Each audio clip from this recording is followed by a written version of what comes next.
New shape, he grumbled. A shape good enough for me is good enough for him. He goes gallivanting off to crew, leaving us to do his work, and comes back saying how happy he feels. It's disgraceful.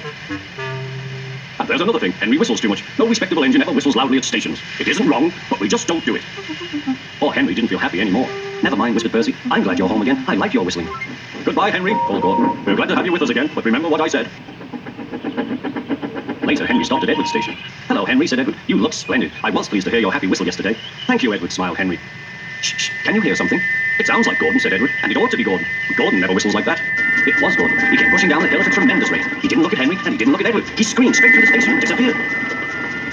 Well, said Edward, it isn't wrong, chuckled Henry, but we just don't do it. And he told Edward what Gordon had said. Meanwhile, Gordon screeched along the line. The noise was awful.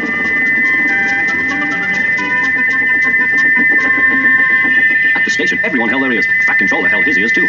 Take him away, he bellowed, and stop that noise! Gordon puffed sadly away, but he wouldn't stop whistling until two fitters climbed up and knocked his whistle valve in place. That night, Gordon slunk into the shed. He was glad it was empty. It isn't wrong, murmured Henry to no one in particular, but we just don't do it. No one mentioned whistles. Next morning, Henry was enjoying himself enormously. I feel so well, he sang. Trickety-trot on his coaches. Then he saw some boys on the bridge. Beep, beep, hello, he whistled. Oh, he called. The boys didn't wave and take his number. They thought it fun to drop stones on him instead. They've broken our glass, sobbed the coaches. The passengers weren't hurt, but they were cross. Call the police. No, said the driver. Leave it to Henry and me. What will you do, they asked. Can you keep a secret? Yes. Well then, said the driver. Henry is going to sneeze at those boys.